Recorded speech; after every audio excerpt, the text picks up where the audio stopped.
Horas. Assalamualaikum warahmatullahi wabarakatuh. Semoga kita semua sehat jiwa dan raga. Kantong juga sehat. Nah, itu yang kita harapkan. Ada seorang gadis India. Pada awalnya dia beragama Hindu sebagaimana rakyat India mayoritas. Gadis ini berpikir maju, kritis, dan suka membandingkan agama lain dengan agama yang dianunya. Pada suatu titik, dia menemukan 3 hal dalam agama Hindu yang tidak bisa dia terima, yang bertentangan dengan pikirannya, dengan akalnya. Pada kesempatan ini, dia menerangkan apa saja yang 3 itu. A lot of people want to know why I left Hinduism and why I think it personally doesn't make sense to me. So, let me tell you why. Here it goes.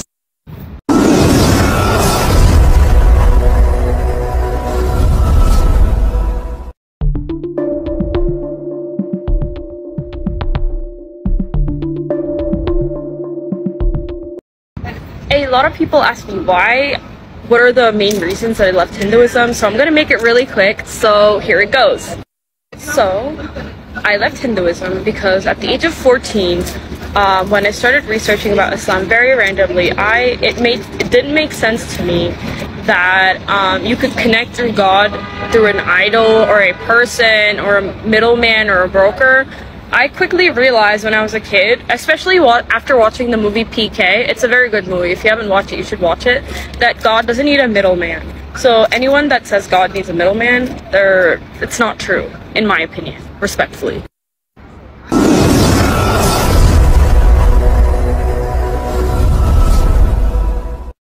Second of all, I faced a lot of, I didn't face it, I saw a lot of casteism in the Hindu community. I come from a Brahmin Hindu Tamil family, and I have seen places in India where Dalit Hindus are not actually allowed to go into certain temples or stand in the front of the line because of their caste. And I thought that was the most ridiculous thing.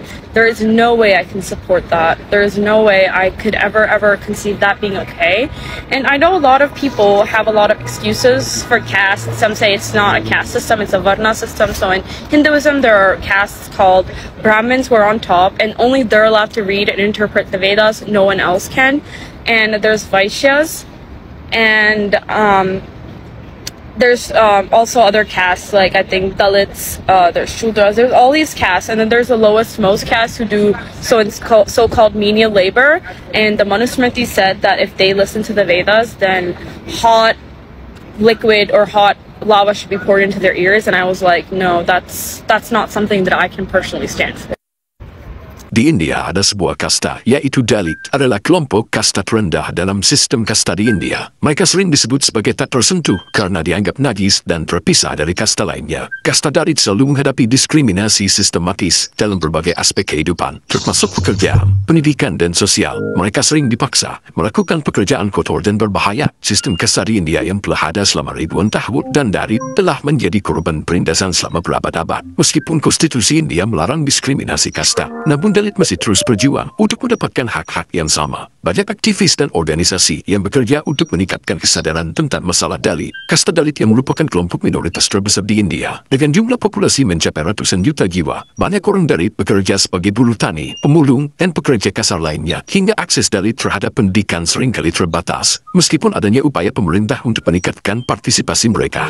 And yesterday, a lot of the comments, really like got to me. I was like, like a eureka moment for me personally was when people were telling me, wow, you're so horrible. You left what your ancestors practiced.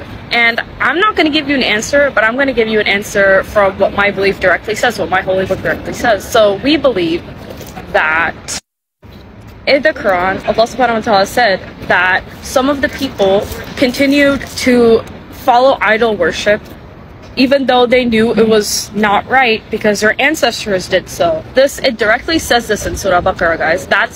I was so stunned by that because I was like, literally, this is what my parents tell me. You should do this because it's for your ancestors did this. Your ancestors did this.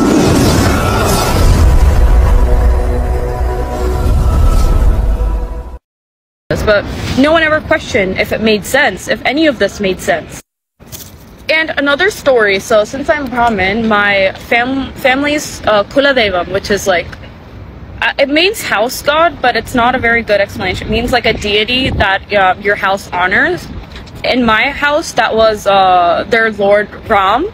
And let me tell you a little bit of what I know about Ram and what Hindus also believe about Ram. So their god Sri Ram, so he was basically a king.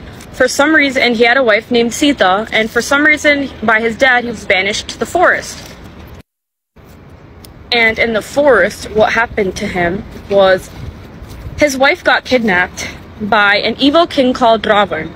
And Ravan took Sita away because he turned himself into a sage and tricked her to come outside. And then he just kidnapped her and ran away. And Ram didn't know where she was. So he sent a monkey king called Hanuman to go to Lanka, Sri Lanka, where she was said to be kidnapped.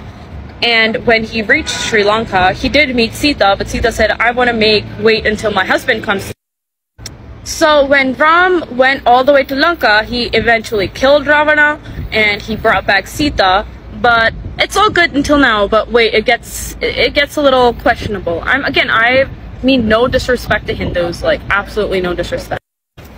So when Sita comes back, there were people talking and saying that Sita was not a pure woman and she committed adultery. And Sita was obviously a very pure woman. And Ram himself did not respect his pure wife Sita and asked her to be burnt in the fire. And she passed the test. We call this the Agni Pariksha. And she passed the test when she walked through the fire. And she was proven to be pure. Sadly, it doesn't end here. So then Sita gets pregnant with twins called Lava and Kusha.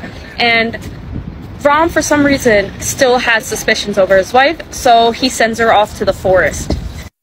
Now, everyone, can we think critically? Does that make sense to send a pious, good wife who literally was dying until the husband tried to come save her, and now you kill her, or like you send her to the forest and she could potentially be killed? Is that dharma? Dharma means righteousness and right path. Is that really righteousness? Is that really a right path? Do you know the story of Rama and Sita? The story is narrated in one of Hinduism's sacred texts, the Ramayana. Rama, he symbolizes moral virtue and righteousness. Sita, she is Rama's wife, representing duty, loyalty, and patience. Ravana, he is the king of the Lanka kingdom and the main antagonist of the story, a 10-headed demon and very powerful. Hanuman, he is Rama's loyal companion and a monkey god. Rama is born as an incarnation of the moon god and marries Princess Sita. However, after Princess Sita is kidnapped, Rama embarks on a long and challenging journey to rescue her. Sita has been abducted by Ravana, the king of the Lanka kingdom. Rama and Hanuman gather a large army and launch an attack on Lanka. However, Rama becomes doubtful of Sita's fidelity and asks her to prove her purity by walking through fire. Sita successfully passes this test, but due to rumors in the kingdom, conflicts arise between Rama and Sita. This story encompasses many teachings believed to symbolize the values of loyalty, righteousness. Thank you. When I started questioning all of this, my parents told me to be quiet and that I'm too young to question all of this. But alhamdulillah, I did question it and I'm really happy where I'm at right now. Thank you for all the comments again. Seorang mualaf Hindu dari Bali menerangkan apa kelebihan cara peribadatan agama Islam dibanding agama lain, khususnya agama Hindu.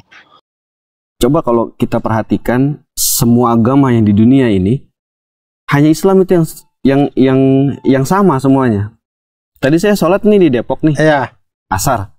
4 rakaat, sama di Bekasi juga sama 4 rakaat. Iya benar sih. Dan bahasa Arab. Di Kupang juga sama. Iya, nggak ada bedanya. Iya. Sedangkan kalau agama yang lain selain Islam, setiap wilayah itu berbeda.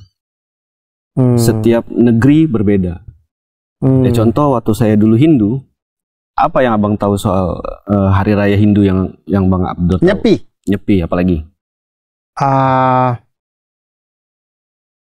Galungan, Kuningan, Saraswati, banyak sekali. Dan tahu.